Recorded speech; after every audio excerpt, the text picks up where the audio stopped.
perspective. They were taught to work hard, stay busy, and hope things improve. Yet Scripture reveals clear principles that explain why some people prosper while others remain stuck, even when they pray and believe. The truth is uncomfortable. Financial struggle is rarely just about income. It is often about broken thinking and a misunderstanding of how God designed prosperity to function. The Bible does not condemn business or the desire to make money. It confronts disorder, fear, and ignorance. And that's where transformation begins. This video is not about hype or shortcuts. It is about biblical principles that actually work in the real world. Principles that govern work, stewardship, and wealth creation, allowing money to serve instead of control. If you like our content, consider supporting our ministry through the link in the description. As you listen, don't just hear the words. Pay attention to what challenges you and what feels uncomfortably true. Because when understanding meets obedience, change becomes inevitable. The biblical traps that keep people broke. Many people struggle with money not because they lack effort, but because they fall into invisible spiritual and mental traps. From a biblical perspective, poverty often begins in the mind before it ever appears in the bank account. Proverbs 23:7 says, "As a man thinks in his heart, so is he." When thinking is misaligned, business decisions follow the same pattern. People work hard, pray sincerely, but still fail to make money because they unknowingly repeat the same destructive cycles.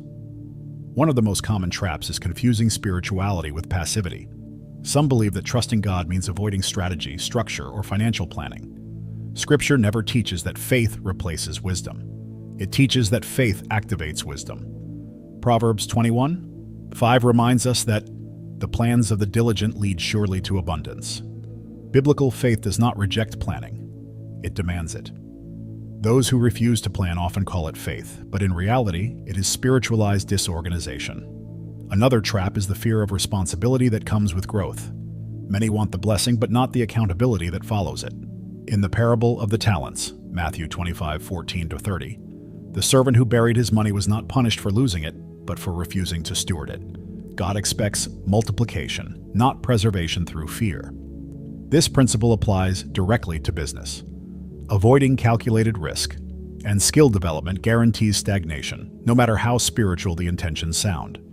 There is also the trap of emotional decision-making with money.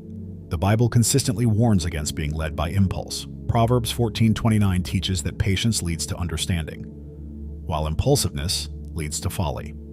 People often spend, invest, or quit based on feelings rather than data, counsel, and long-term vision. In modern terms, this looks like jumping into trends, quitting business ideas too early, or avoiding learning because discomfort feels like danger.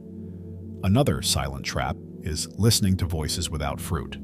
Scripture says, "By their fruit you shall know them." Matthew 7:16.